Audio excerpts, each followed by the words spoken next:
toi, ce serait quoi une relation toxique et une relation qui serait saine? Comment t'aurais réagi dans ce genre de situation? Comment toi, tu trouves que la génération d'aujourd'hui, la mentalité des jeunes d'aujourd'hui développe? Hello, everyone, and welcome to another episode on the Growth Project podcast.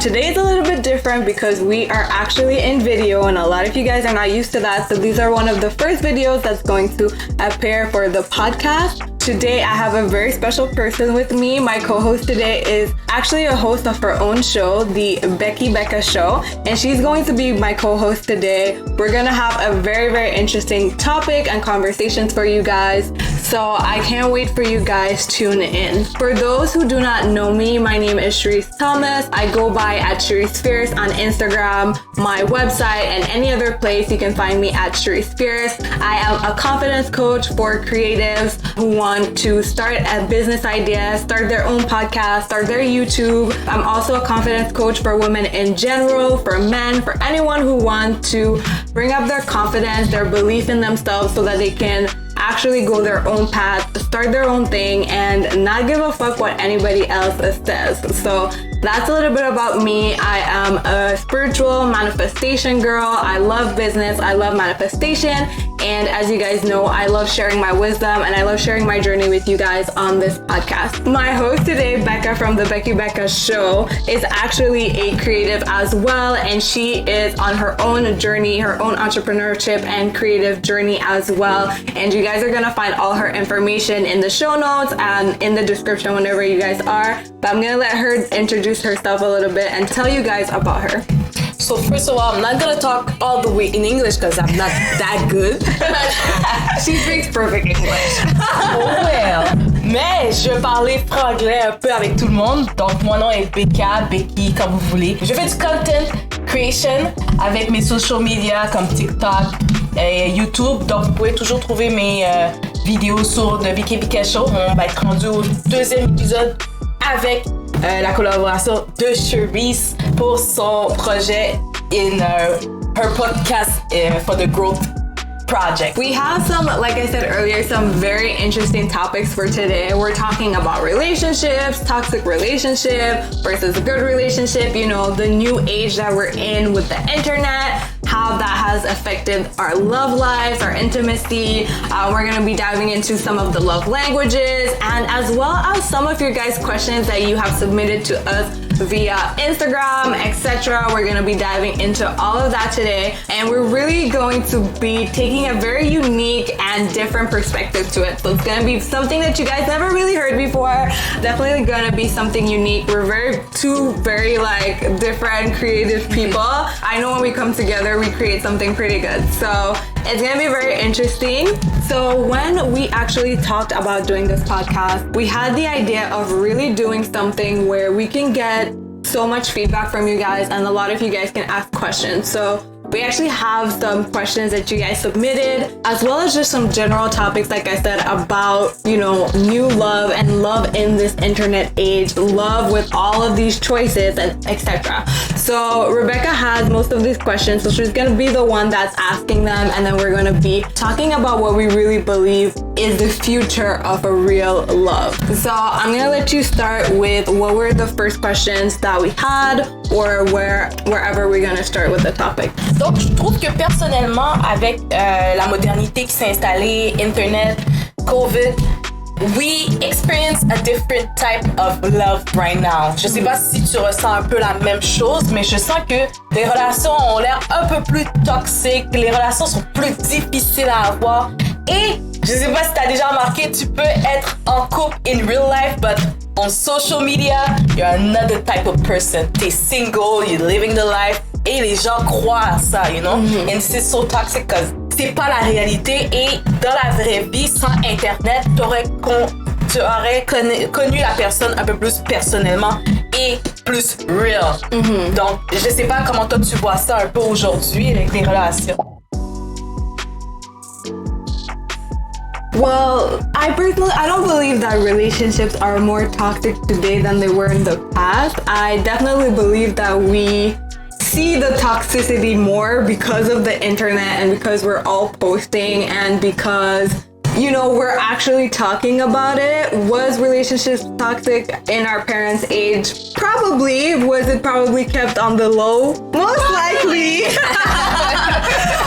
But we have definitely seen a rise in like side chicks and like situationships and like all of these like new terms to describe things that are not committed, like non-committal relationships. So I definitely do believe that we have seen a rise in non-committal relationships where it's like we're kind of together but we're not really together, or you know, we're in this thing but like none of us know what it is, or we haven't defined the relationship. So I definitely do feel like a lot of people are like taking a lot of time before they go into committed relationships. They're like, you know, playing the field a little bit. Exactly. So that is what I would say, like, you know, could be a little bit considered toxic in the sense that, you know, we're a kind of generation that's not committing, and the younger generation is like not committing either. So it's like, what's gonna be love in the future if we're all like not committing? But mais tu trouves pas que justement avec Internet, on peut se texter aujourd'hui, on peut se texter ensemble, mais t'es littéralement à l'autre bout du monde. Parce que je peux littéralement être au Canada puis parler avec une fille en Suisse, en France, and everything, mais dans le temps là, tu pouvais pas te promener comme ça. Tu vois ce que je veux dire? Je sais pas si tu le vois un peu. No, I definitely see it. It's like in the like before, right? You kind of like your love life was limited to like your city, your village, like maximum your town, right? Your town, that's about it. That's it. If you come from a small country, still the same, right? But now, you know, we're even traveling more too, you know, a lot of people, tu vas s'installer comme dans une autre place. And yeah, people are traveling for love right now. People are traveling for love. So it is definitely different. Like the choices now seems limitless, you know. It is not limitless in my opinion. It is definitely not, but it seems like you now just have all of this choice, right? Oui, c'est ça. And with the internet, I find that very interesting because I definitely see the effects that it's had on relationships because again, we're not committing because we think like there's 10,000 million other people out there. And yeah, like come on. And like I see the good and the bad. It's like, you know, you don't need to settle, right? Just because like you know the same person from like your town or from your high school. But at the same time, I feel like thinking that like, oh, there's always something better, someone better, is actually something that's unhealthy because instead of like working with your partner, working through your relationship, you're kind of just like, okay, well, this doesn't work. I'm just gonna go to the next one, till the next one, till the next one, till the next one. And something I always like to say is that no matter where you go, you're gonna find yourself. 100%. Okay, so it's like whenever, it doesn't matter if you go in another relationship and another relationship, you are the common denominator in your relationship. So if you're not good inside, if you don't love yourself, if you're in toxic cycles, you're just gonna keep repeating the same cycles with different people. Exactly. So yeah. So I'm not sure if relationships are more toxic, but it could be. We'll see. We'll see. The more we answer some questions, I guess we'll see. I'm ready if you're ready. Donc, première question topo. Donc, toxic versus good. Pour toi, ce serait quoi une relation toxique et une relation qui serait saine? Okay, like the difference between both? Yeah, the difference or the difference. Like the difference or the definition. So I think like, well, I'll start with toxic so we can see the difference when I speak like about what's the healthy relationship. But I feel like toxic relationships is about the way that it is created and also the way that you feel in the relationship. So if you're with someone, right, and you feel super insecure or you feel extremely dependent or you feel the worst you've ever felt in your life, right? This is probably a relationship that is not serving your highest good, that is not healthy, that is not for you, or maybe the dynamics in the relationship is not well. A lot of people, I mean, I feel like today we're so everything is toxic, right? Everything is a toxic relationship, toxic person. Everyone's a narcissist. Men are toxic. Yeah, everyone's a narcissist these days. Like, everyone's like, I've been with a narcissist, but no one's a narcissist, but whatever. So it's like, but for me, an unhealthy relationship is when you are in dynamics where you don't feel good, where you're not feeling supported and loved, where the love is not growing, where there's an abuse of power or an abuse in general, where one person feels like, I can't live without this person, and the other person's treating them bad. So there's like this type of unbalance between, you know, a give and take in the relationship. Whenever there's some sort of imbalance in a relationship, whether it's power, whether it's one person loves the other too much, or the other person doesn't care, or one's cheating and the other one's staying, one's loyal, the other's not, that unhealthy relationship. I personally believe a good relationship is one that is always seeking balance, and that's seeking harmony between two partners and between two energies. You know, we're all different people, and we all have our baggage, and we all have our trauma. So to just say like one person is toxic and the other, it's not necessarily that. It's just that we all have shit that we went through. We all have trauma. We all have so many shit, right? And when you get into a relationship with someone, you have to understand that like everyone's coming with that. Everyone's coming with their own baggage, and you have to understand that you're coming with your baggage. So if you're going into a relationship and you feel like I'm always the good one, or everyone's always hurt me, or you have to kind of look at it like, I also have my shit. What am I doing? Where am I, you know, not in my power? Where am I giving away my power? Where am I being critical? Where am I? And once you have this sort of awareness, you're gonna know whether or not you're in a good relationship or not. Because when you know yourself and you know what you're doing, you can see clearly when someone is manipulating you or being critical or whatever. So I feel like what really defines a good relationship versus a toxic relationship is just two people being very aware in the relationship about their baggage, about how their triggers, about how they act, how they react. Two people who, you know, want to grow together, who want to continue growing their love. Si au fond, c'est de se comprendre l'un et l'autre et de s'accepter dans la relation. Donc, dès qu'il y a un débalancement dans les émotions, c'est ça que ça commence à devenir toxique, parce qu'il y en a un qui prend un peu plus le pouvoir que l'autre. Et là, il y a quelqu'un qui va pas être satisfait à la fin de ça. And I think even before it becomes toxic, it's like, it's natural to have like imbalances in a relationship because we're two different people, you know? So it's like, if I'm excited about doing something and you're not that excited about it, it's like, you know? But it's just like recognizing that and always working on balancing your relationship.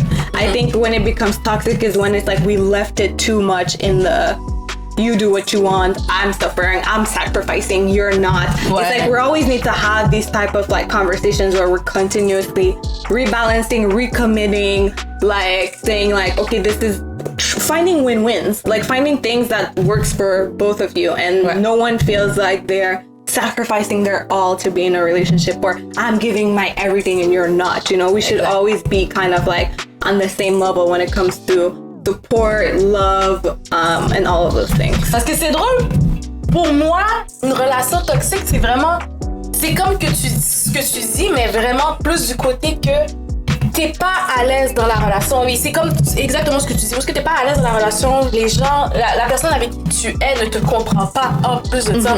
Je vois pas où est le purpose de vouloir rester dans quelque chose, dans une relation où les gens te comprennent pas. Et je vois que ça va juste aller en dégradant parce que il y a une incompréhension dans la relation à la fin de la journée. Donc, comme tu as dit, si on n'aime pas les mêmes choses, whatever, on peut avoir des goûts différents, mais on n'accroche à rien. Tu me dissuspectes, tu me donnes des avances physiques. C'est là que, pour moi, c'est tellement toxique que... Des ultimatums. Tu comprends? Pour moi, ça a été directement I cut off this directement. Et c'est pour ça que je sais que dans la société, c'est un peu plus différent pour les gens d'accepter ça. Comme tu as dit, on vient tous avec des traumas, mais on va regarder les gens comme mais pourquoi tu restes avec la personne qui t'a trompé? Pourquoi tu restes dans la relation toxique? Et on sait pas à quel point c'est difficile pour eux de rester là-dedans ou de se défaire. Parce qu'il y en a qui voient clairement qu'ils sont pas à l'aise, mais ils vont continuer à rester à l'intérieur. Je dis pas qu'ils vont défendre la relation, mais they're still there. Et c'est surtout, on dirait, par peut-être manque de confiance en soi, peut-être par peur d'aller voir ailleurs ou de se faire critiquer. Mais pour moi, c'est... Toxique, c'est vraiment, on dirait que pour moi, un autre niveau, parce que la personne et toi, ça marche juste pas, mais que tu restes quand même dans la relation. Yeah. Me, it's just like, this relationship is not serving you at all. It's actually draining you. C'est ça. It's actually bringing you down. Exactement. It's actually making you feel like shit and insecure and like nothing, like what's the only good, I don't want to say good, but like, when you're in a toxic relationship, the only thing that's really maybe keeping you there is the attachment. Oui. It's the comfort. Exactement. It's knowing that like, okay, maybe I can still like I still have someone there that has my back, but it's like, does the person really even have your back? Oh yeah, exactly. You know, it's just that comfort it's just like the comfort of like knowing that like this person's familiar. I've already done this with them. Yeah. Like I've already invested this amount of time, and you know, that's where the whole belief system comes in. But et ça vient te biaiser un peu parce que tu penses que la relation est correcte. It's a good relationship, mais quand on regarde de la façon extérieure et de distance, c'est pas ça. C'est clairement toxique, mais la personne va pas le voir parce que, comme tu as dit, je suis attachée à la personne, je reste avec elle.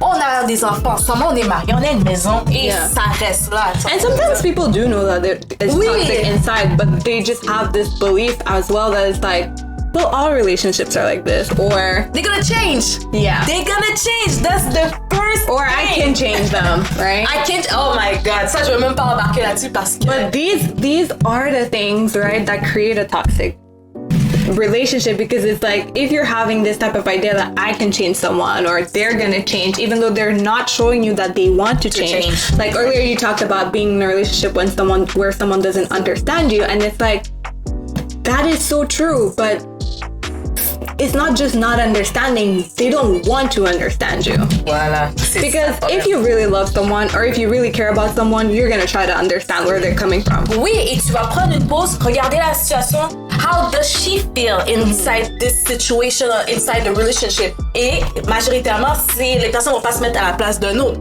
Alors ça s'arrête littéralement à I don't feel good, tu m'énerves, tu me fais chier. Let me give you back this type of energy. Yeah. C'est là que matching energy. Exactement. Yeah. Mon mari a un problème au travail, il revient à la maison, commence à être violent, whatever. Et c'est même pas par rapport à toi, c'est juste lui avec ses traumas, lui avec sa façon de vivre et de cope avec son stress. Mais tu te dis, il m'a pas fait mal pour aucune raison, il m'a pas fait ci pour aucune raison. Il y a toujours une raison valable derrière tout ça qui n'est pas valable. Tu vois ce que je veux dire? Et c'est plate là parce que tu regardes tes amis, tu regardes tes proches, ils tombent de ce genre de relationship like that, puis ils peuvent rien faire. Parce que toi aussi dans ta tête, personne ne croit pas. Ils peuvent faire quelque chose. Ah oui? They can. Pourquoi? I mean, everyone has a choice. You have a choice. You always have a choice. Are you talking about les amis qui peuvent pas faire quelque chose, or the person? Ouais, non. Oh, les amis. Ouais. Yeah, I mean, if you're witnessing this, like obviously it's hard, and the best thing you can do is just offer support to the person. You know, let the person know that you're always there. Right. You're always there when they need someone, when they need someone to talk, when they need whatever. Just letting them know that they have a support system outside of that person can be helpful. And something that you said too that brought this up for me, a clear definition as well, or a clear indicator that you're in a toxic relationship is if your boundaries are not respected, or if there is no boundaries in a relationship. Ah, ça c'est le point. Yeah. That's it. Because you know, any type of abuse, whether it be verbal abuse or emotional abuse or manipulation, or saying like, I'm not comfortable with you, like, you know, doing this with other people, or I'm not comfortable like with this and that, and then your boundaries are not respected, right. or then that is again leading to the imbalance of power, and that can end up being a toxic situation because, you know, either one person's controlling the other or whatever the case may be. So lack of boundaries in a relationship, or your boundaries not being respected, is definitely an indicator of a toxic relationship. Sure. T'as mis le doigt dessus, exactement. Mais là, on est déjà dans le sujet de toxicity. Est-ce que tu pourrais m'expliquer, par exemple, une situation, une relation que t'as eue qui était clairement toxique pour toi? One.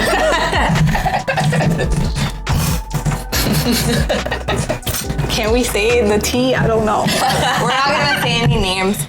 But a relationship that I was like, in the relationship, I was like, when I was out of the relationship, I was like, okay, this is clearly a toxic situation. What happened for me was, I'm trying to see how I can explain this without naming names, without doing any like intimate details. We want it raw. But I would talk about how I knew like this relationship was toxic basically and was not for my highest good. So like the things that I mentioned earlier, you know, like I was just not feeling great with this person. I didn't like who I was with this person. And I feel like this is a huge indicator that whether a relationship is toxic or not, or whether it's just not a good relationship for you or it's not serving you, is when you don't like who you are with the person. Exactly. Because at the end of the day, it all comes down to how your relationship is also affecting you. And I didn't like who I was with this person. Like I was just like, I felt like I was not myself. Like before being in this relationship, I felt like I was like more confident, more independent, like doing my thing. And then I got into this relationship and, you know, it was someone who, like I said, you know, had many different problems and troubles. And I love to, you know, offer emotional support to people, you know. I love to let people know that like you can lean on me, like I'm there for you. Like I know a lot of us didn't have this, you know, especially growing up, especially with our parents and everything. So I'm always trying to be the safe space for my partner.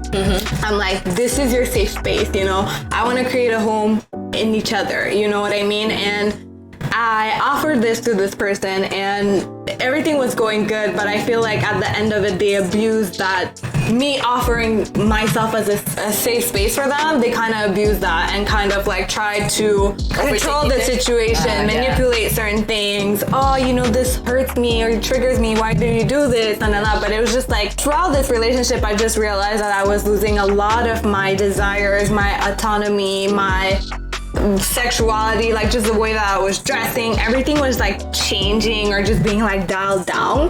And I was just like, moment donné, I was like, okay, I don't like this. Like, I don't like this type of relationship. I don't like the dynamic that we have together. I don't like how this person's with their friends. So I was just like, our values don't match up. So there, on one side, there was I wasn't feeling good towards like the middle, towards the end of the relationship. And I was looking at our values, like you were saying about understanding, right?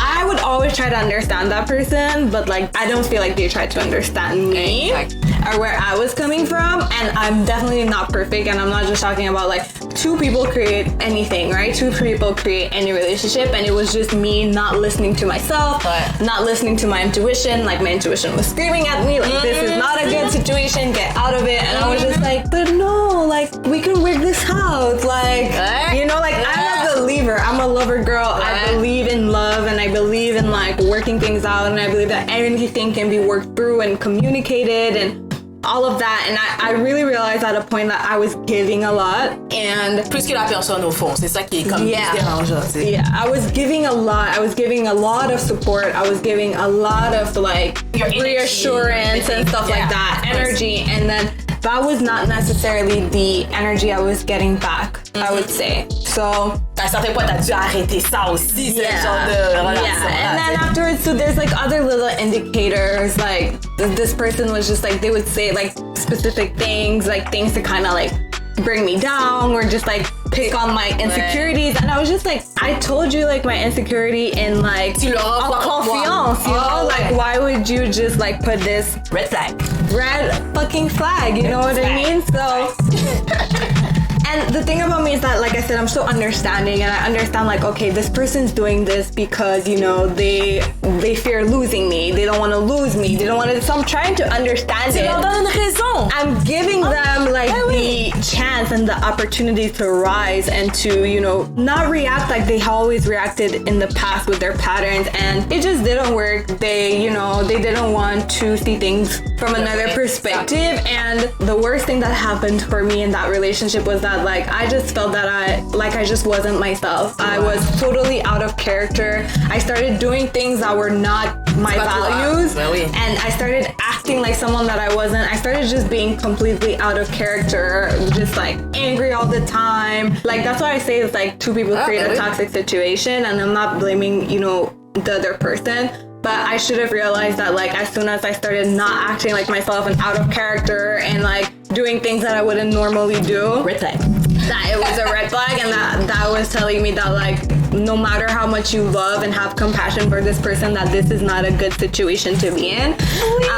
And when I realized that, it was like, it's just like once you see the light, and you just like can't continue doing it. And I just had to like, you know, get out of that situation, but it was still very hard. And it's like the ending of everything as well kind of shows you a little bit about the relationship, and just leaving this relationship was so hard and so complicated and so messed up, messy, and all of that. And it just showed me that like I did a good choice to leave it. And obviously I know that I did a good choice to get out of that situation, because I'm so much better now. I've rebuilt myself, rebuilt my confidence, rebuilt my identity and everything like that, and I'm in a way better partnership now, which have similar values.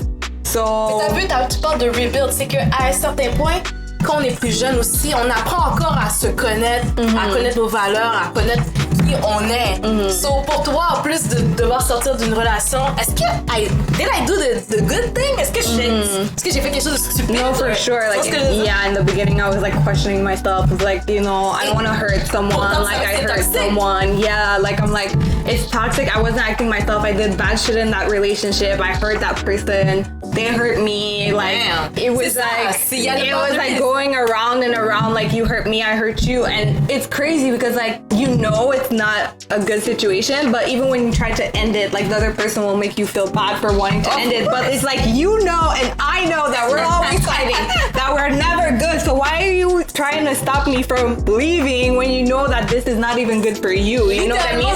So that's the trauma, attachment issues is attachment issues.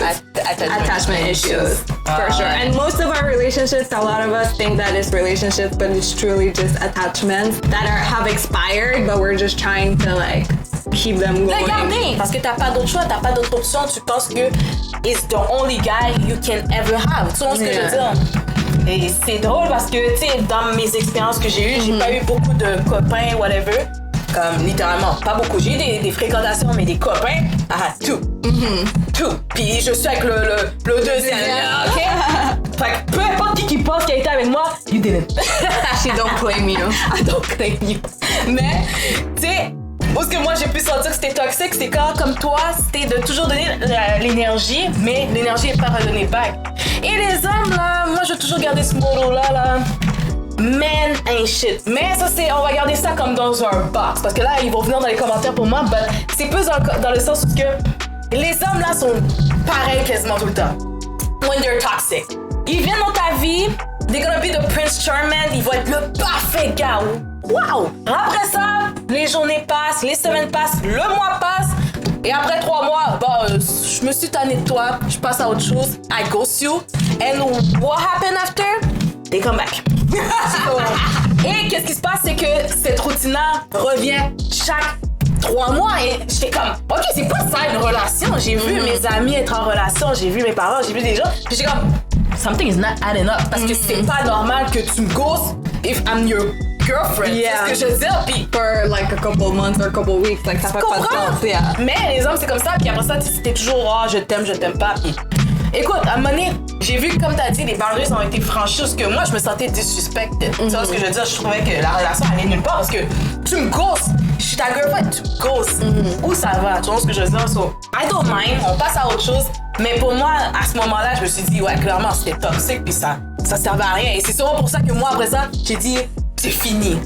Ma vision après ça a tellement changé. Moi, je suis devenue toxique. Je vais pas te mentir. Puis je suis devenue la fille toxique qui allait voir les garçons. Puis tu sais, je m'en fous là. On peut flirt, on peut parler, mais ça finit là. Tu vois ce que je veux dire? Puis j'avais du fun à avoir ça parce que tu sais, t'es toxique. C'est le fun d'être toxique. Tu parles à quelqu'un, they believe in you. Tu vas aller voir quelqu'un, tu prends l'énergie des gens to make you feel better.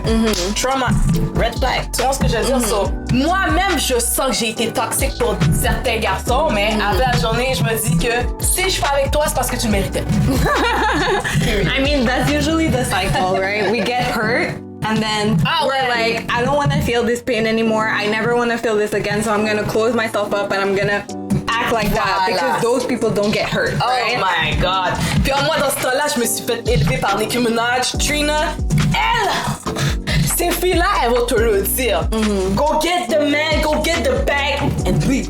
Puis Puis elle niaise pas avec ça, tu vois ce que je veux dire? Moi là, je te jure, j'étais toxique quand même.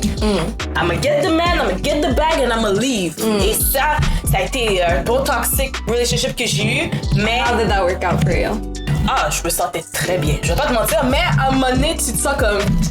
C'est vrai que c'est le fun d'avoir quelqu'un qui reste avec toi, puis peut parler de tout et de rien, puis qui était pas comme en train de worry. Est-ce que t'es avec une autre fille? Tu m'avais dit que t'avais pu voir la fille. Nanana. Pour moi, c'est là que je me suis dit, c'est quoi? Quand je vois les hommes, surtout avec Internet, comme je te disais, ça va parler à plein de filles, mais face to face. They're gonna stay with you. Mais, behind your back, dans leur lit, quand t'es pas avec eux, they texting girls. Et puis toi, tu sais pas parce que tu fais confiance à la relation. Et c'est là que ça devient comme un autre pattern où ce que tu fais confiance, tu t'es fait briser ta confiance, you're heartbroken, you begin to be a bitch. C'est ce que je veux dire. La même chose pour les hommes. Les hommes, ils vont jamais l'admettre, mais c'est les premiers à vouloir cheat, les premiers à briser les relations. Et généralement, tu remarqueras là, c'est parce qu'ils viennent d'une relation où une fille leur a tellement brisé le cœur. Ils ont complètement changé. Comme que tu disais, tu changeais pour une personne. Eux, après un break-up, littéralement, ils devenaient big hole, the biggest hole. Yeah. Tu le connaissais, il était gentil. Women in general are more emotionally stronger. Stronger? Yeah, emotionally stronger than men. You think? Yeah, and we are definitely more emotionally stronger and more emotionally intelligent than men. Stronger. So, for example, we get our heart broken. We'll be more open to trust again than a man. Most of the guys that are toxic, that are players, got their heart broken like in high school. Oui. They got their heart broken in high school, and since then they're just like this. Ils ont jamais changé. Whereas, how many times have women gotten their heart broken again and again and again? And it takes like a certain while for the heart to get cold. You know what I mean? C'est vrai. But men, they're like, I just like never want to feel this. Because they're not used to. That's why I say that we're emotionally stronger. Just also the fact that we live with pain most of our lives. Like we have periods, we have this. So we're just used to being like emotionally strong, and men have a lot of like physical strength, right? So women are emotions. We're very strong emotionally. We can take a lot of emotional pain. We can take a lot of, I don't want to say suffering, because it's not stuff that we should, but emotionally, we can carry that load. Most men, they're not emotionally intelligent enough to kind of like know, like, okay, this happened when I was in high school. Like, it's not necessarily gonna happen again. Nah. Right? So, we all grew up in the Weekend Drake era where like being nonchalant, being like, I don't give a fuck, taking drugs, fucking bitches was, I don't know if we can say all of these bad things, but this was the standard. This was the cool boy anthem, it's like, I'm a sad boy, I can't find love, I'm taking drugs, I'm sad, but I'm fucking all the girls, but like I can't find the love of my life, but because the girls that I'm around are all want me for my money or their clothes or whatever. But this whole kind of nonchalant, the weekend, party next door, Drake kind of vibe, right? So that was the vibe that we kind of grew up with. And I think like now people are kind of saying like, I don't want this kind of nonchalant vibe anymore. Like I want you to be excited to see me. I want you to apply pressure.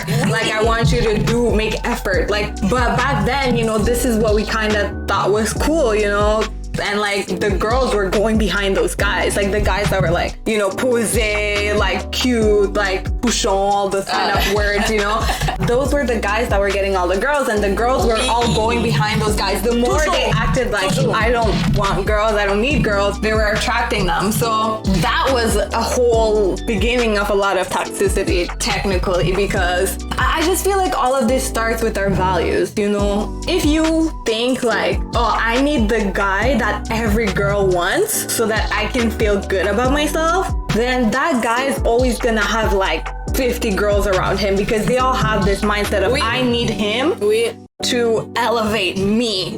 So like when I'm at that standard, other girls are gonna envy me, be jealous of me, like I got him, But like that's not the purpose of a relationship. You know what I mean? Like, that's not the purpose of a relationship. And going into a relationship with that type of view or that goal, what do you expect is gonna come out of it? You know, there's other girls that's gonna be vying for your spot. You know what I mean? So it's just like real relationships and good relationships starts with your values. What do you value? What do you want from a guy? From a girl? What do you value in your partner? Do you value honesty? Do you value loyalty? Do you value someone that's helpful, someone that cares about their family? If you just value like, oh, the hot guy that has all the girls around him because he's cute, then you're getting into relationships and situations that it's not really an energetic match. It's not even really something you want. It's ego. It's just, you want to feel good. You want to fill up your ego. So 9 out of 10 times it's gonna end in a bad or toxic way because it didn't start with good intentions. Ah, on se comprend. Exactement. Fait que tu as attiré ce que tu sèmes. Yeah. That's it. Et toi, tantôt, tu parlais de quand t'étais dans la relation avec ton ex, whatever. Tu n'écoutais pas les red flags, tu n'écoutais pas ta voix à l'intérieur qui parlait. Est-ce que pour toi, d'ignorer ton intuition ou les red flags, c'est comme une de tes responsabilités à toi pour le failing relationship? Est-ce que tu comprends ce que je veux dire? So like, is it kind of like your fault that the relationship failed because you didn't listen to your intuition and stuff? Oui, plus comme, on va dire... It's like, is it your part, like your responsibility, your accountability? Comme tout à l'heure, tu parlais dans ton ancienne relation, you ignored like the red flags, your intuition, your little voice inside of you telling you, like, get out of here. But est-ce que tu sens que d'avoir ignoré ces signes-là te rend responsable d'être dans une relation toxique? That's actually a really good question. So, on n'y pense jamais, tu vois ce que je veux dire, mais... I mean, it's not a question that I can answer yes or no, but what I will say is that yes, it was 100% my responsibility to notice these flags, to notice these signs, and to notice these things that were coming up, and not only to notice, but to act on them. Voila. You know, because we notice these things sometimes, but sometimes we don't say something, or sometimes we try to bring it up to our partners, and then it just always comes into a fight, so we just say, oh, I don't want to bring it up anymore because it's just gonna be a fight. So you kind of just like, you know, baisser les bras, let it go. And I shouldn't have let it go. You know, I shouldn't have like just like swept it under the rug. Like, you know, I should have like persisted, like, no, this is not okay. This is this and another. Communicate. Yeah, and if it was like truly not okay and it wasn't working, then that would have been an easier exit to be like, I'm sorry, well, it doesn't work, right? Exactly. So that's why I said like two people create dynamic, our relationship. So whether it be you're the one that's saying like, oh, well, I just want to make peace, so I don't fight, right? And then the other one, you're still allowing that other person to like talk to you or treat you that way. So you do have, so you do have that responsibility. Exactly. So I don't feel like not ignoring, sometimes the flags are not there. Like sometimes you get into a relationship and there's not red flags. Like the person's fine, like you say. And then au fil de temps, you start seeing things come up because our relationships are really mirrors for us. And our relationships are where, you know, some of the deepest healing can happen, but also some of the deepest triggers, you know? And the longer you are with someone or the deeper you guys get into the relationship, the more that you're able to trigger them on a really deep level, trigger their deepest insecurities, trigger their deepest fears. So sometimes it's not as simple as saying like, oh, I always knew this person was toxic. Sometimes like it was chill in the beginning, but then the more you go into it, you realize, okay, this person has trust issues, this person has insecurities, this person has this. And that's okay if that person is aware of it. If the person can tell you like, yeah, it's right, I have trust issues and I'm working on it and I want to work on it with you, then that's okay. But if you're bringing it up and it's a fight and it's like, no, it's you're the one that didn't text me, you're the one that, then there's no middle ground. We're not actually communicating. We're just like, nothing's happening right now. You want to stay how you are, I'm staying how I am and nothing's changing for us to be in harmony. Exactement. So I feel like the thing that I could have done better in that situation if I had to go back, like I said, was just persisted on that communication, on making harmony, and then realizing like, oh, if this person doesn't want to create harmony with me, then maybe like it's time to dip, instead of just like trying and sweeping it under the rug and saying like next time and next time. Like I said, sometimes we have to see like, is it worth it? You know, is this person like supporting me emotionally, giving me the things that I need, filling my needs? Like if it's one thing, okay, maybe it's not that big of a deal, but if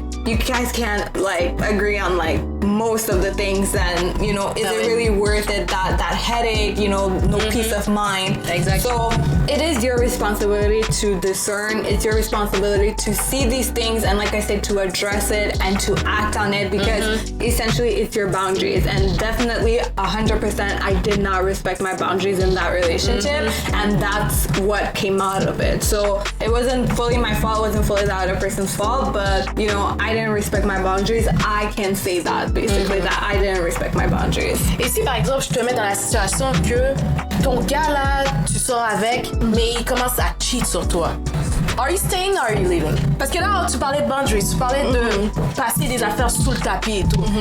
Est-ce que par exemple il cheat sur toi? Je sais que la majorité vont dire non, but they're staying. Mais honestly, in your deepest feelings, comment t'aurais réagi dans ce genre de situation? So infidelity for me is like, it's a deal breaker. The reason why is because I'm a very intimate person, I'm a very deep person, and I'm down for a lot of things. So I just feel like, you know, I don't know, before we get to that point where you feel like you need to cheat, like we would have had some discussions, we would have had some like, you know, I'm always trying to find a win-win, right? So it depends on why the other person cheats, but to be honest, like it's a deal breaker for me. Will that mean be the end of the relationship? For now, yes. Depends on growth, on the person, but for now it would be, because I don't know, for me, it really depends on the situation, but I'm not gonna say no or yes now, and like you never know what can happen. Like the situation can be different, you know. It's your husband, you have kids, maybe it's been like difficile, c'est ça. Yeah, maybe it's been like 20 years you guys together, and like au fond you're staying, but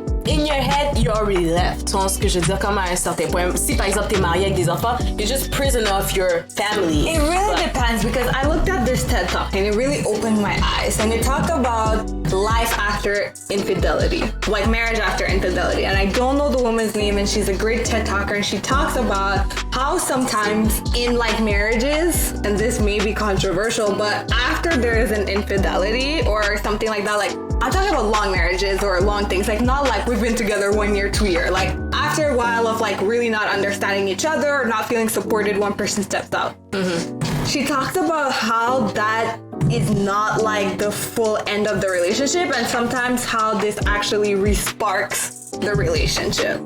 Really crazy TED Talk. If I find it, I will put it in the description, but I swear to you, it really opened my mind, because she talks about how we get like so comfortable in relationships and stuff like that, and then when someone does that, it's like it opens our eyes to like, well, what the hell, why didn't you tell me, why didn't this, why didn't that? And it shows us which places we were complacent to. You know, it shows us like, okay, well, j'étais pas satisfait de mon côté, j'ai jamais de sexe avec toi, so je suis partie voir ailleurs. Ouais, mais j'avais pas le temps. Non. So yeah, she talks about how it doesn't have to be the end of the relationship if both people are like committed to fixing that problem and like trusting each other again. And it's a lot of work, like it's not easy, obviously, but she talks about how this can actually rekindle something, and you know, by recommitting to each other, it's kind of like we're starting like a new relationship from that point, and then going like us, neither of us being super comfortable and complacent and whatever. C'est encore une question de communication. Exactly. Now, am I saying this for everyone? Absolutely not.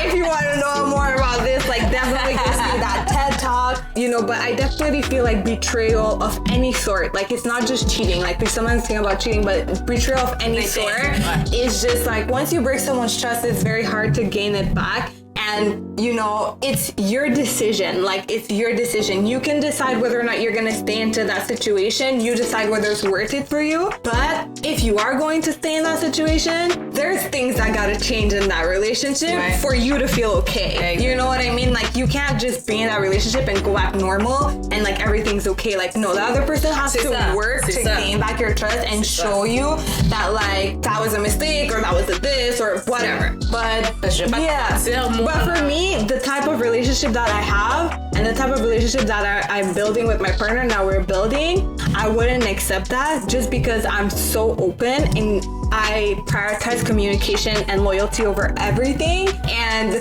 I'm like, hurt me now, don't hurt me later. Hurt me now by telling me the truth. Hurt me now by telling me you're not happy, you're not satisfied. Hurt me now by telling me lately you haven't been feeling wanted. Yeah, hurt me now. Say the hard things now so that later you don't have to hurt me like a big hurt like that. You know, I prefer committed. Yeah, I prefer to have the hard conversations that's like we're trying to avoid now, and then we move through it and we build a better relationship. That you never telling me these things. You never tell me you're unhappy. You never tell me this. You never tell me that, and then after you go cheat. Like I can't accept that. Like I can't accept that because it's like you didn't even try. Ça c'est clairement le chemin le plus facile. Exactly. So that's why I'm like, the type of relationship that I have, I'm like, I can't accept that because like you've had every opportunity to tell me. On se parle toujours, on est open-minded. T'es capable de me parler. Tu me connais. Ah non, je suis d'accord avec toi.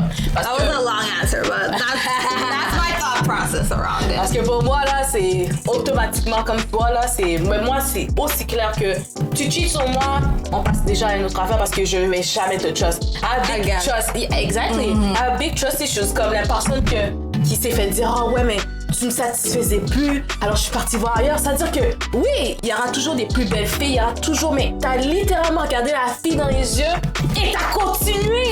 Tu comprends ce que je veux dire? Même comme t'as dit, il y a plusieurs façons de cheat, que ce soit même d'aller like la photo de ton ex ou la photo d'une autre fille. Tu mets quand même ton mind sur quelqu'un d'autre et ton énergie et qu'il arrive quelque chose demain. C'est toujours oh mais c'était juste mon ami. C'est toujours cette personne-là que ils vont retourner voir. Tu vois ce que je veux dire? So for me, cheating is like, pour moi c'est set and done. On passe à autre chose. Okay? Parce que moi là, je vais te faire la même chose puis we're not gonna be happy. Tu vois ce que je veux dire? Parce que c'est unfair. T'as cheat, t'es parti voir ailleurs, t'as profité. Moi j'ai pas envie de faire tout ça, mais à la journée, I'm the loser. Je me suis fait cheat dessus puis comment ça va bébé? Non. That's why I've seen firsthand relationships go through that and still working on work and still like thrive. So I'm not promoting that. I'm not promoting that at all. I'm very open-minded, so I just always want to show like there's two sides. Yeah, there's two sides and it's your choice, you know, like if it was me even and like I was in their shoe, I don't know who was it. Was it like Lala Anthony or whatever? Like her dude did something and she just like completely broke it off with him and like for like a year or two, he was just trying everything to get her back. Cardi B, Beyonce, ils ont tout passé par là. Yeah, you know what I mean? So it's like, that's what I'm saying. Like, if you cheat on me, it's like, it's like, we're done.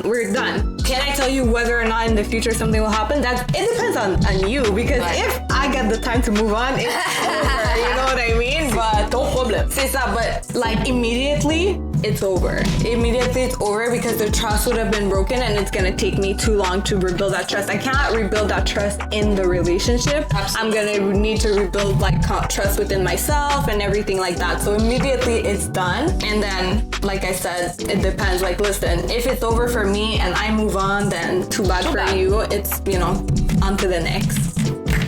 But it's a deal breaker. Prochain sujet. Love language. Pour toi, c'est quoi love language? C'est quoi ta définition de ça? By love languages, I should have definitely looked up the author of that book. Maybe it's Gary Chapman, I'm not sure. But he basically talked about the 5 different love languages that we all have on some degree. And this is just ways that people like to be shown or receive love, right? So when we're talking about love languages, we're talking about the 5 love languages that he described, but there's so many more. It's personal, but these are like 5 global ways. Was acts of service. So it's like doing things, errands, doing things with a partner. Acts of service, words of affirmations, touch, physical time together, like spending physical time, and then gifts. So those were the 5 ways that he kind of like noticed throughout his work with couples and everything like that people like to receive love and that people give love in general. And the whole topic of love languages kind of helped a lot of couples and a lot of marriages, because some people were just like, I love you, you love me, but we not feel loved by each other. Like, I love you, I love you, I love you, but why don't we feel love from each other? And one of the examples that was given is, for example, a wife and a husband, right? His like love language is just like, acts of service, and like acts of service, and then maybe say like words of affirmation, right? And he wants to provide for her, give her a good life, make sure she's set up, and he's always at work, he's working his ass off, he's like trying to give her this really great life, give her everything she wants because he loves her, right?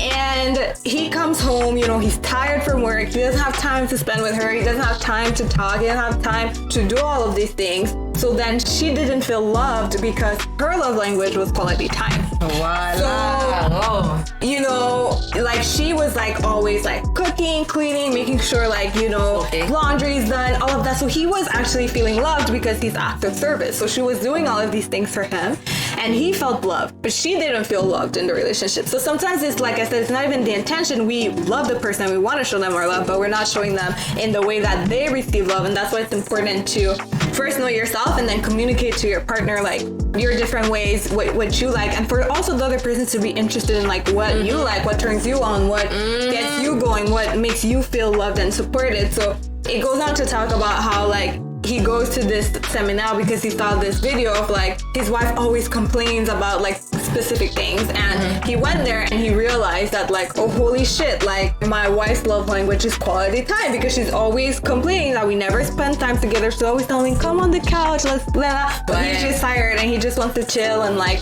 watch football or whatever, and he doesn't like talk to her and stuff like that.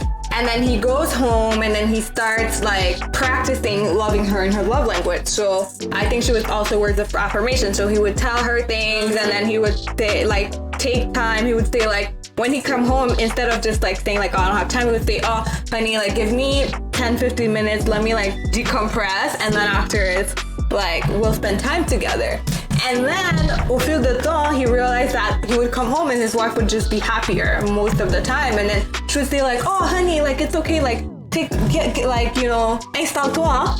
And I'll like, and then afterwards we'll spend time together. So she was more and more happy and their relationship was more and more seamless because she was finally feeling that love from him.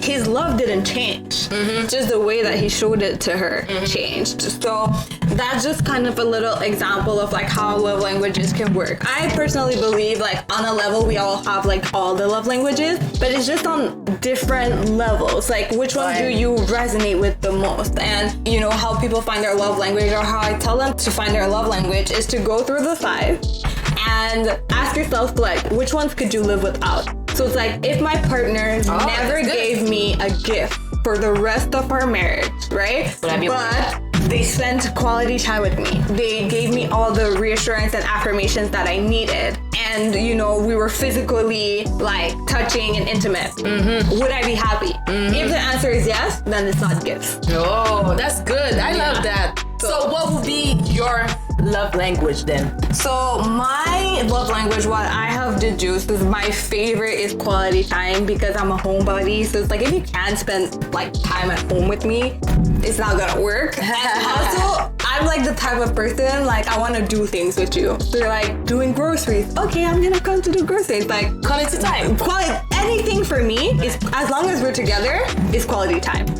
We can literally just be like going down the street. It's quality time. It's quality time. So quality time, words of affirmation is definitely my top 2. And then like we have touch, then we have gifts, and then we have acts of service. I do receive love through acts of service. Like I love when people do things for me, but like it's not my number 1. It's not my number 1. If you didn't do something for me, but you spent time with me, you encouraged me, you helped me go through difficult times, I would believe that you loved me, Ça me fait rire parce que moi avec mon copain, c'est vraiment moi là, I love you, but I really do love you, and I really want you to understand I love you. And he's like, yeah, I love you too. And I'm like, okay, that's it. Mais en même temps, je me dis que lui, il me le dirait autant que moi, je serais tellement tannée. Mais lui, son love language, par exemple, ce serait plus quality time. Moi, honnêtement, je pense que le mien, ce serait vraiment touchy. I'm a touchy girl, j'aime ça toucher les gens. Mais j'aime ça toucher, je suis très affectueuse comme ça. Moi, tu me donnes de toucher, I'm good. I'm good. Puis moi, c'est comme ça que ça it's resonate in our relationship. Mais tu me fais réaliser littéralement que c'est vrai, on n'est pas obligé d'avoir le même love language, mais qu'on se comprend. Parce que lui, il me regarde, il est comme, I'm not gonna say you I love you every fucking time. Like, toi, tu le dis à chaque 0.5 secondes, mais je suis pas quelqu'un comme ça. Et c'est de l'accepter. Il y en a qui l'acceptent pas, puis ils vont dire, he doesn't love me. Il me dit jamais je t'aime. Ouais, mais il te rend des services. Dès que t'as besoin, il répond. Dès que si, ça. Mais tu ne acknowledge pas ça parce que t'as pas eu ton number one. Yeah. Mais faut accepter. It's like half because I feel like as well, if someone truly loves you, they want to love you in your language. You know what I mean? Because like mais ils sont pas capables de le faire autant que toi. Disons qu'ils vont te comprendre, mais ils vont pas le faire comme toi. Yeah, so that's the thing. It's like if you're in a relationship and your love language is touch, but your boyfriend is really standoffish and he's like, oh, I don't like when people touch me. You can understand that, but does it mean that you're gonna feel loved? You can understand. You can even be compassionate and empathetic with them. But it's like that's true. You love to be touched, and that's how you feel loved. So it's like love is a thing. Okay, it inspires you to go au-delà, you know, above what you think, what you want, you know. Love inspires. So it's like, yeah, maybe you didn't like to be touched before, but like if you really, really love someone, you're gonna touch them and you're gonna see that it's not that bad. You're gonna like it. And then you're gonna because loving them and seeing them happy and seeing them enjoying that is what love is about, right? So it's like that's why we need to, it's both. It's like acknowledge the fact that they may love you in a different way, but at the same time make the effort, you know? Like part of my love language is word of affirmation, and I'm not with someone that's always, like you said, like affirming certain things to me, you know? So sometimes I just say like what I really need right now is just like some encouragement, because there's someone that's like, if there's a problem, they'll go out and fix it, they'll go out and find the solution, but I'm like, that's not what I need right now. I just need you to like hold me, tell me it's gonna be okay, so it's like that's why it's so important to have these conversations and to talk to each other, because it's like you could think that like, yo, I went out there, babe, I fixed the problem for you, but the whole time that's not what the person needed from you. They just needed a little bit of reassurance so that they can go do it for themselves, you know what I mean? Or that, so it's like, it's not the intention, it's just that we need to have this conversation so that the person's gonna know it's okay. Or you can just simply ask like, what do you need right now from me? What do you need right now from me? They're gonna tell you, puis just do it. Yeah. À part si c'est quelque chose de vraiment fucked up. Well, I mean, like, if someone's hurting, what do you need from me? Or I need you to kill that person. Like, no. Put in the bag with me and you know what I mean? Think about it. You gotta de-escalate the situation. Puis si par exemple, on a l'air de parler plus dans les relations que ce genre de love language ressort plus, mais par exemple, on se connaît pas. Je rencontre un garçon dans la rue ou une fille dans la rue. Comment je sais qu'elle m'apprécie ou que on a un certain type of love language as individuals, as people who doesn't know each other? Comment on peut vraiment plus percevoir notre love language? That's very interesting. I mean, for sure your love languages is gonna go not just in your relationships, but even like with your parents, with your friends. Most of the times it starts with our relationship with our parents. So a lot of our love languages are either from things we didn't receive as kids or things that we received as kids that made us feel really loved, and then we continue into our adult lives. But I don't know how you, like, if you just met someone, how you would know their love language. I'm not sure unless you ask them or you know them intimately. Parce que, par exemple, je te donne un exemple, il y en a qui vont dire, oh, les filles qui vont taquiner les garçons, puis, oh, you ugly. For them, it's love language. It's like flirting. It's like, tu taquines cette personne. So, like, you want to know how someone, like, how to know someone likes you? Because, yeah, that's, to me, it's not really like love language in the sense that it's not love, but it's like, you just want to know if someone likes you or interested in you. Parce que quand même que quand quelqu'un likes you, c'est quand même qu'ils ont un feeling. So, it's not love, mais il y a quand même un feeling d'attirance, c'est ce que je veux dire. That for real, I haven't thought about. So I'm just gonna collect my thoughts. I think like how you know someone likes you is I always know if someone likes me because I feel like when someone likes you or you like someone, like you're really locked in on them. You give them attention to like a lot of eye contact. Yeah, like you're like as a girl, you might be like giggly, you might be laughing at jokes that are like not that funny. You may just be like, and as the other person, you can see your effect on the other person if you're aware of it. Oh, that's good. Like, that's good. If you're aware of it. So like, I'm always kind of aware when someone likes me because like, you can see how they act. I'm always analyzing everything. So like, I can see like, oh, this happened. Oh, I think they're feeling something. So yeah, there's different, like, I think there's even like some psychology tricks that you can see if someone likes you. So like if they mirror your movements, so like if I do this and then you do that, if you start like, the person starts taking your slang, if they touch you, like, touch you, like they get like kind of physical or intimate. Yeah, and if you just see like, the person just seems very interested in like what you have to say, what you know, like I would say like if that happened to me, like that person was kind of like interested in me romantically or maybe friendship, I don't know, but I would say like they were interested in me. But in terms of love language, I don't think you'll be able to see it that early. Not that early. Yeah. You gotta see it through.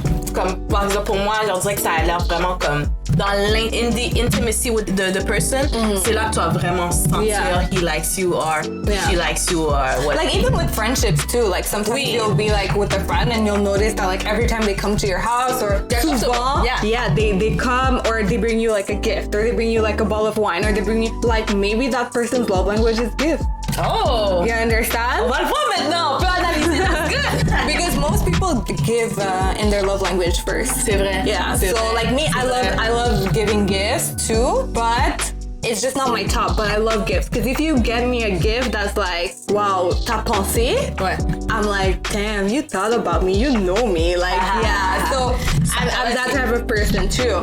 But definitely, like, I love spending time with people that I love. So that's like one of my top love languages as well. And I love giving them affirmations, telling them that I love them, telling them that they're doing great, telling them that all of those good things. So you can analyze it a little bit by seeing how they show their love and affection. And then you can be like, maybe that's their love language. It can kind of point to that. Modern versus old school love. Yay. Donc, avant Internet, on l'a dit tantôt là, je pense que Internet est en train de détruire les relations. Pour moi, ma perspective, Internet est en train de détruire les relations, mais ça c'est personnel à moi. Mais j'aimerais savoir, avant Internet, comment tu pourrais décrire, avant Internet, avant MSN, Facebook, Tinder, Bubble, toutes ces niaiseries-là, avant tout ça, comment étaient les relations avant que tout le monde puisse se connecter sur une plateforme? D'après toi. I don't know. I've only been on this earth for 27 years. T'as quand même vécu avant l'Internet. C'est ça qui est bien avec nous. On l'a vécu avant. But I was like 12. So, like, but, yeah, no, but I get what you're saying. I get what you're saying. It definitely, like I said, I feel like what has really changed with the whole internet age is that now, like I said, we feel like we have all the choice in the world, right? And there's something called like the paradox of choice, okay? And what this is, I'm just gonna explain it really simply. It's like, if I give you, choose between this and this, you're gonna make a decision and you're gonna, les chances que tu penses que t'as fait une bonne décision, ça va être haute, right? You're gonna say, yeah, I made the right decision. This was better than that. Là, I told you, make a decision between 1, 2, or 3. Now, you're gonna make a decision, right? But the chance that you feel sure and confident from your decision is gonna go down a little bit. Now I put a fourth thing and I'm like, choose between the 4 things. Damn. Now you're like, okay, now you're gonna spend a couple days going back and forth. You're gonna make a decision, and then the chance that you think like, did I make the bad decision? Was the other option better for me? Now it starts equaling out, right? And it starts, now imagine I give you 10 options. Jesus Christ. if you choose one of them, right, you're just like, what are the chances that like something happens, something goes wrong, something gets hard, and you're just like, I made the wrong decision. That's what you're gonna think, right? I made the wrong decision, or maybe I didn't make the right decision, or maybe there's other na. So that is the whole like paradox of choice, and with humans and with us. And the thing is that the more choices we think we have, the harder it is for us to make a decision, and the harder it is for us to commit to something. You see it in our generation. Amen. We can't really choose jobs. We can't find our purpose. We can't even choose like sometimes what to wear because we just have too many options. No, that's true. That's true. That's good. So yes, the internet has affected relationships in that sense, because now people are looking at, guys are looking at Instagram baddies, girls are looking at how other men are treating other girls, and they're like, why doesn't my guy treat me like that? Why don't I get flowers and rose petals and go on vacation and all of that? So it's like internet has made it easier for us to compare our relationship with other people's relationships. Yeah. And that if you're not in a relationship and you're comparing yourself to someone else, the chances that you feel like shit after is really high. You know, because usually when we're comparing ourselves with someone, we're not saying like we have this and it's similar. We're saying like, oh, they have this and I don't have it. They have this better than me. They're prettier than me. They're richer than me. They have it figured out. They look good. They got the perfect family. Like, we're comparing ourselves in a negative way. And we do this with our relationships too. And when you see all of these perfect people happy on their internet, showing that their dude bought them a gift and their girl did this and blah, blah, blah, it's really easy to feel like, well, my relationship is not that great. My relationship is not Instagram worthy. Like, my boyfriend just does regular shit for me. Ce qui est drôle dans ce genre de relation-là, c'est que justement, tu regardes la belle image sur IG, they go on vacation, they have a good time, mais the whole trip, they're having fights. The whole trip, he was taking her for granted, puis il regardait les autres filles, puis toi tu... Yeah, you could have like cheating situations and we would never know. We'll never know. Like maybe every time she gets the flowers in the hotel is because he's like saying, babe, I'm sorry. The Breaking Bad is like, oh, I'm sorry, babe. Tu vois, je veux dire. But we're like, oh my God, why can't that be me? Whole time we don't know the struggle. Tu sais, entre le matériel rendu là et la relation. On va faire avoir la relation, mais c'est vrai qu'il y en a qui vont faire comme, oh, ça va passer, donne-moi un Breaking Bad, donne-moi un petit bouteille, puis je vais être correct. Yeah, or the guy comes back and he shows a big thing and you're like, take it back. Wait. So in that sense, I definitely do think, you know, the internet has affected relationships in that way. And then, like I said, so the choice thing, the comparison thing, definitely help it. And then it's like you were saying, it's easier to just hit up someone in the DMs, right? And just be like, hey, can we go for a date? Quelque chose va pas bien là. Right. On a eu un petit argument, let's go back. Comme t'as dit, there's an ocean of women. Tu peux aller sur Internet, Bumble, Facebook, Instagram. Tu vas trouver quelqu'un quand même. And the thing is that today too, it's like you said, right? If we're not Instagram official or if we're not official online, right? Then I hit up someone in the DMs. I'm like, hey, let's go on a date. Then they go on a date with me. They don't necessarily know that I'm in a relationship, right? Until a while after, right? So it has made that also very easier. Like, it is what it is. It has made that easier because you're like, but that's why you gotta ask the right questions and you have to discern and like, you know what I mean? Like, ouais, ben oui. Et c'est pour ça que je sens que les relations, en tout cas, la génération d'aujourd'hui, moi je te parle pas des boomers, je te parle pas, même notre génération, comme c'est limite sur notre génération. Je trouve que vraiment à partir de 1997, 98, puis tu descends avec les nouveaux bébés qui sont plus des bébés, les 2000, je sens que la génération puis la mentalité d'aujourd'hui, comme que t'as dit, ils ont tellement d'options qu'ils ne peuvent même plus commit to one thing. Dès que tu parles de mariage à un enfant plus jeune, je te promets en ce moment, c'est comme, parle-moi même pas de ça. Les gens veulent même pas être en relation, puis comme t'as dit, le cool bad guy qui va maltraiter les filles, qui va aller gauche-droite et qui va se faire respecter pour ça, c'est comme, ok, c'est ça, vous, c'est ça les relations. Tu regardes TikTok, tu regardes les réseaux sociaux, les filles sont vraiment rendues à dire comme moi, je veux un bad guy qui s'occupe pas bien de moi, qui va ci, qui va ça, because they can afford them gifts, they can afford them, je sais pas quel genre de satisfaction, mais good dick, oh I don't know, mais ils sont quand même dans une pensée qui sont yeah, that's good, I'm gonna satisfy with it. Nous, avant, c'est apprends-moi le chocolat, les fleurs et la lune, puis on va en parler.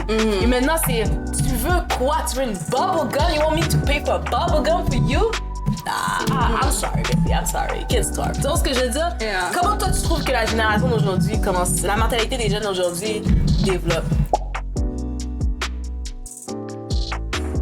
But I feel like young people are young people, you know, and like I don't want to say it's normal, but like when you're 18 years old, right, or 19 years old, like you're not really thinking about settling down. You're still just, you know, coming out of your teenage years. You're like barely been on your own. You don't really know what is like necessarily the best options for you. You're finding yourself, you're developing your values, all of that. So it's like they still need to go through a bunch of experience to say what it is that they want. But something you talked about was this kind of like generation. It's like, if the money is not there, like pay me.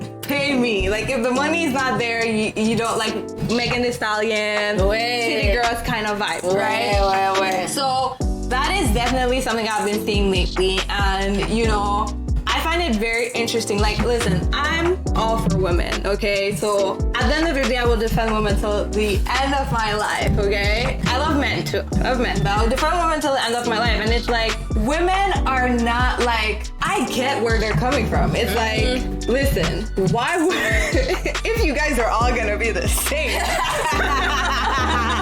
if you're all gonna not like, you know, I might at least get something out of it, right? And it's like, is it fucked up way to think? I don't know. Is it the most healthy way to think? I don't think so either. But can I see why that developed? Of course. It's because for the longest while, you know, men have run wild, no accountability, have a kid there, not take care of it, cheat there, this, and they haven't had accountability by society, right? So now women are just like, fuck this, like I'm not gonna go through all of this to just have the same type of situations that my grandma had, or this where her husband made another child on her and she stayed there, and all for what? You know what I mean? So it's like, they're like, no, I'm trying to live it up, I'm trying to have fun. Like, I'm not trying to commit to you, you're not trying to commit to me, but we're gonna have fun, and that's what I'm here for. So I definitely do see a rise in that type of mentality, but also what I do see is a lot of women, conscious women working on themselves, women going through therapy, women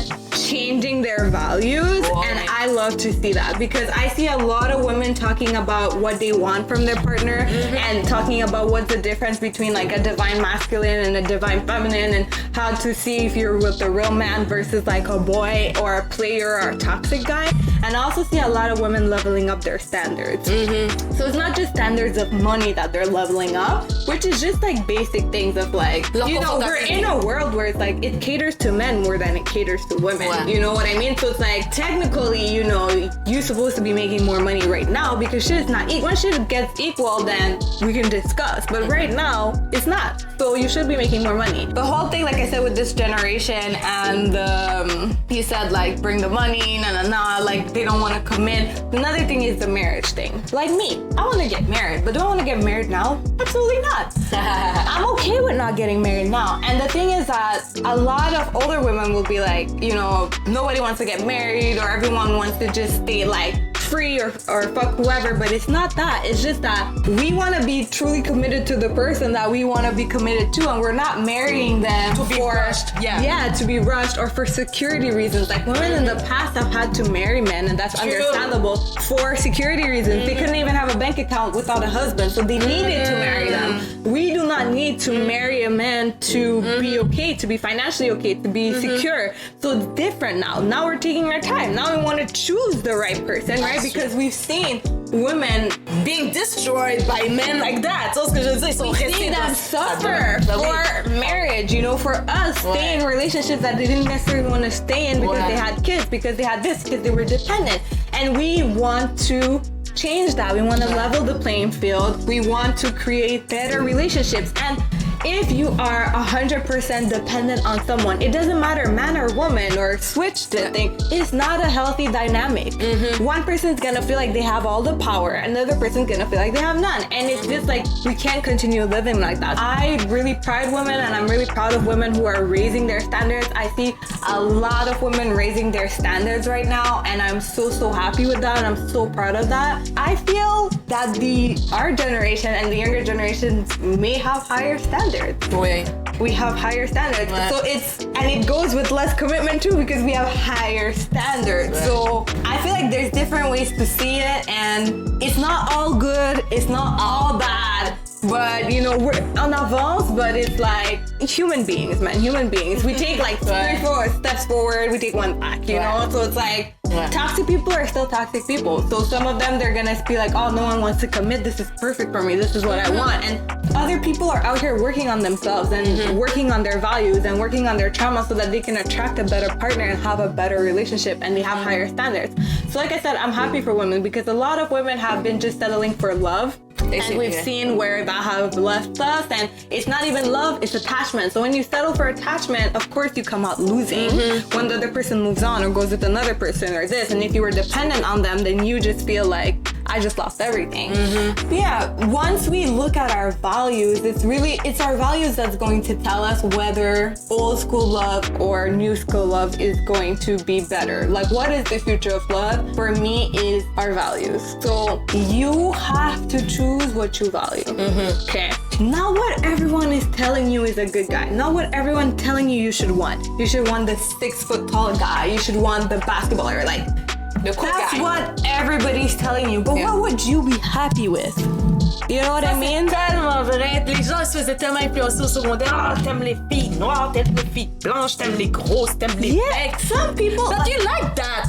C'est normal. Et puis, je vais pas te mentir, dès que tu franchis le high school puis que tu viens, par exemple, au cégep à l'université, tu rencontres c'est quoi la vraie vie, parce que il y a le gars qui aime les grosses filles, he's gonna like big girls. And that's okay. He's gonna be okay. Puis tu vas le voir live his best life parce qu'il écoute pas les gens. Il va rester avec qu'est-ce qu'il a. But if he doesn't, he'll go with girls that do not resonate with him, that he doesn't find attractive. And then he's gonna be looking at porn or cheating on her or this and that. So that's why I'm like, just go with your values first. And when I talk about values, like, I did this recently with someone where it's like, we wanted to like attract their perfect partner. And it's like, write 10 things down on the list of what you want your partner to have, okay? And try to stay away from physical attributes, but put it if it's like important for you, like one or two things that are important for you, but not more than 2 things. Most of the things that you put is like qualities, or like, qualities and attributes that person's gonna have. And when you look at that list, cross off like 2-3 things. Like, if they don't have these 2-3 things, I'm still gonna be okay. Like, they'll be a pretty good partner for me. And when you look at your list, and you can have all. It's just an exercise to see what's really important to you. When you look at your list, those 7 things that remain are extremely important to you. They're your values. They are what you want. So if you wrote an honest person, a helpful person, a person that is reliable, a person that does what they say they're gonna do, a hardworking person, or even like a loyal person, when you're dating, right, and you meet Mr. X, in the first month, Mr. X said he was gonna do this, and the other, and he never did it. You look at your list, he's not it. He's not giving what it's supposed to give. So, no, if you value honesty and you're honest, and you're with someone who is not honest with you, you need to know that's not the person for me, because our values don't align. And when you go from a value perspective, you're gonna find yourself attracting more high vibe relationships and better relationships for you. And for me, even longer lasting relationships, because you both kind of value the same thing. We both value honesty. We both, for example, it could be like we both value health, right? If you value health and your partner doesn't value health, that's gonna cause friction. And it doesn't mean one person is right and one person is wrong. It just means that they don't have the same value system, right? So if both of you value health and self-improvement, then that's great. You both are gonna always be looking ways to become healthier, to increase this, to that, and the other. If you both value, like, whatever, just make your list, see what's important to you, so that when the person's in front of you and they're doing all of these things, you can literally look to your list and you can be like, okay, this person's not it for me because they're not even lining up with the values that I have. On top of it, they're disrespecting me or they're not doing my boundaries. So that's when you have to say, like, no matter how attached I am, no matter how much I want this to work out, it just doesn't seem to be for me, and let it go. Let it go. If we can understand that, and if like the younger generation, and if anybody listening to this can understand that, we're gonna be able to create better relationship in the future. I love that, baby. I love that. I love that. Donc, on est rendu à la partie le plus fun, partie un petit peu de jeu. Alors, what would you rather do?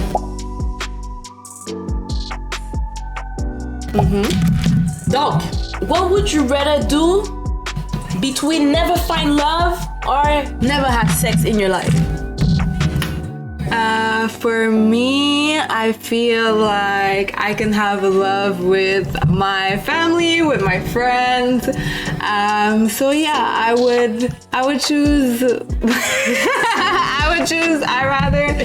I rather not find love because I can love other people, and yeah, I would definitely have sex. What about you? 100%. J'espère que ma maman m'écoute pas, but that's facts. Parce que pour de vrai, love, you can find it anywhere, and je sais pas, pour moi, c'est pas une si grande priorité. I'm with my boyfriend, this is like a good thing that we have to do together, but si c'est pas de lui, I don't believe in that. So, yeah. Tell us more. Je vais me faire bannir. So, next. Would you rather meet the love of your life in high school or in your 30s? Definitely in my 30s. In my 30s. Why?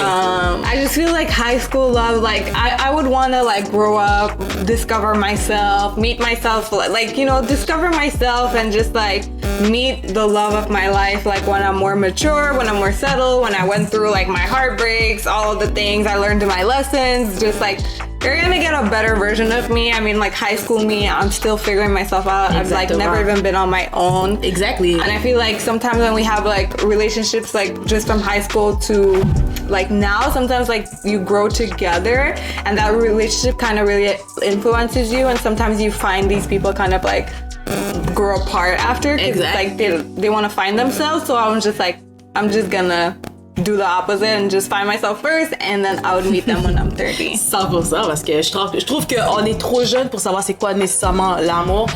Ça se pourrait qu'on trouve l'amour à 16 ans. Yeah, there's some people that has, and ben it's oui, like a beautiful c'est high school, story. oui, c'est une belle histoire. Mais en même temps, est-ce que tu sais à 100% que c'était juste cette personne-là, ou avec les expériences que t'as manquées, t'aurais pu trouver quelqu'un d'autre? Ou moi, je trouve que la maturité se prend vraiment plus quand t'es dans tes trentaines. High school, you do reckless thing, you don't know yourself, t'apprends encore à te connaître. So, pour moi, it's a big no. No, definitely after 30 for me. Yo, tu peux pas vivre sans un hot girl summer après high school. Yes, my brother. Now, would you rather be beautiful or be smart? I think you already know my answer to that. I would rather be both. In this world, we like to tell women that they have to be one or the other, but I would rather be both. If I really had to choose, like, I would rather be both, because the thing is that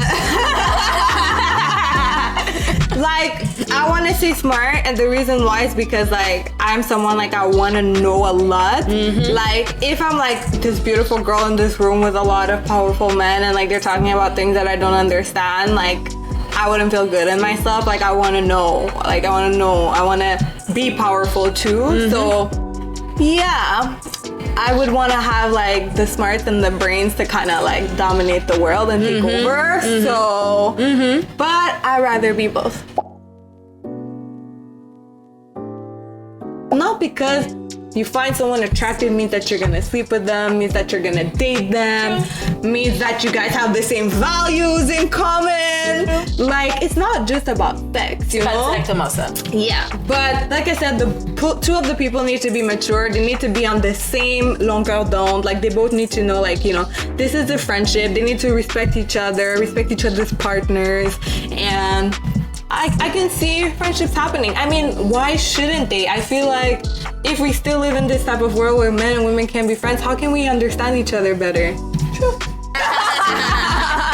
You know, but like not also all guys are the same, you know, like some guys like different type of girls, so that's true. You know what I mean? Like if he likes this type of girl and I'm not that type of girl, like we can also be friends. C'est vrai, on peut être amis. C'est le terme plus best friend, ça va un peu loin. Parce que best friend, il y a un peu plus de responsabilité, de intimité aussi, and seeing each other all the time and stuff like that. Friends, c'est un peu plus facile, mais best friend, pour moi, c'est comme, c'est zéro. I think you just have to ask yourself, like, are we able to be at a point where, like, men and women can be friends and, like, nothing sexual happens, right? And I think that's possible. Like, to see on est sur une île déserte, là. On est best friend, île déserte. Ça fait longtemps qu'on n'a pas... But if you have a partner... Non. On est sur une île déserte, choupette. Il y a personne, là. It's just you and me. Même nous, là, ce serait juste deux femmes. On finirait par tourner lesbienne quand même. But even if you're... Okay, if you're on a desert island, right? With anyone. Even if it's just, like, your neighbor. You may... say like, yo, let me just try. So it's not, but that's a different circumstance though. That's a different circumstance. La curiosité. Yeah, but if you don't have that circumstance, that may never happen. You know what I mean? On va juste espérer de pas se ramasser sur une île déserte avec because if you're on an île déserte with your best friend and you have a partner, then nothing should happen.